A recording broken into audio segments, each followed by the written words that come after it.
এই শীতের মধ্যে কাজ করাটা কিন্তু অনেক কষ্টের, কারণ টাঙ্কির পানি এত ঠান্ডা থাকে একদমই ইচ্ছা করে না। আর ঘরে অনেকগুলো কাপড় জমা রয়েছে, তো ধুমো ধুমো করেও ধোয়া হয় না।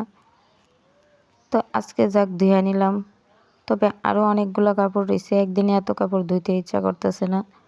তো চলে আসলাম আমি ছাদের মধ্যে। তো আসসালামু আলাইকুম, সবাই কেমন আছেন? আশা করি সবাই অনেক ভালো আছেন। আলহামদুলিল্লাহ আমি ভালো আছি। তো এখানে প্রায় এক বালতি কাপড় দিয়ে দিলাম, তবে ঘরে আরও ছিল। তো একদমই ইচ্ছা করে না এই সকালবেলায় ধোয়া পালের কাজগুলো করতে, কারণ ট্যাঙ্কির পানি এত ঠান্ডা থাকে। আর ট্যাঙ্কির পানি ঠান্ডা থাকার কারণে একদমই এই ধোয়া পালে করতে ইচ্ছা করে না। তারপরেও করতে হয়, কি করবো, যেহেতু কাজ করতেই হইব। আর আমি এই যে ছাদে ওইটা এসে পড়লাম, তো কাপড়গুলা রোদ্রে দেওয়ার জন্য। তো আইসা দেখি ভালোই রোদ আছে বাইরে। তো একদিন আবার একটু ভালো রোদ ওঠে, আবার অন্যদিন আবার তেমন একটা রোদ ওঠে না, একদম অল্প অল্প। আর আমি অনেকক্ষণ ছাদে ছিলাম, কারণ আমার কাছে ভালোই লাগতেছে দাঁড়ায় থাকতে রোদ্রের মধ্যে। তো রোদ্রের মধ্যে আমি প্রায় অনেকক্ষণ পর্যন্ত দাঁড়ায় ছিলাম।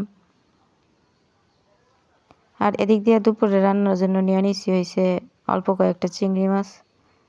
তো আজকে কয়েকদিন ধরে না, অনেক দিন ধরেই অল্প অল্প তরকারি রান্না করতেছি, কারণ বাসায় তেমন একটা মানুষ নাই, মাত্র 2 জন মানুষ। তো 2 জন মানুষের জন্য কি রান্না করবো, তো তার জন্য একদম অল্প করে রান্না করতেছি।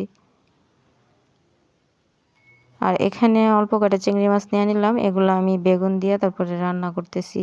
তো চিংড়ি মাছ তো আবার যেভাবে রান্না করুক সেভাবেই ভালো লাগে। আর চিংড়ি মাছ পছন্দ করে না এমন কোনো মানুষ নাই, চিংড়ি মাছ কিন্তু ছোট বড় সবাই পছন্দ করে।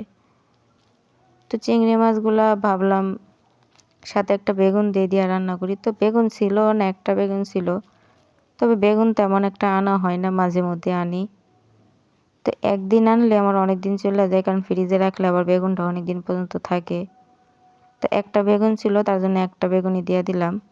আর সাথে এখানে আমি একটা ডিম দিয়ে দিছি অফ ক্যামেরাতে। তো যেহেতু আমি এই মাছটা অল্প নিছি, তার জন্য ভাবলাম সাথে একটা ডিম দিয়ে দিই। একদম অল্প করে তরকারি রান্না, আমাদের ঘরে এত তরকারি লাগেও না। আর যেহেতু এখন তো আরও ঘরে মানুষ নেই, তার জন্য আরও অল্প করে রান্না করতেছি। আর এভাবে প্রায় সময় আমি ডিমটা রান্না করি, এভাবে ডিমটা কিন্তু অনেক ভালো লাগে খাইতে। জানি না আপনারা রান্না করেন কি না। আর এখন দেখেন তরকারিটা রান্না করে নিয়েছি, কালারটা কত সুন্দর হয়েছে, আর খাইতেও কিন্তু অসাধারণ হয়েছে। তো সবাই ভালো থাকেন, আমার জন্য দোয়া করেন। ভিডিওটা যদি ভালো লেগে থাকে তাহলে একটা লাইক কমেন্ট শেয়ার করে দিন। আর এতক্ষণ যারা আমার সাথে থেকে ভিডিওটা দেখলেন তাদেরকে অনেক অনেক ধন্যবাদ আমার সাথে থাকার জন্য। তরকারিটা খাইতে কিন্তু অসাধারণ হয়েছে, অনেক মজা হয়েছে আমার কাছে।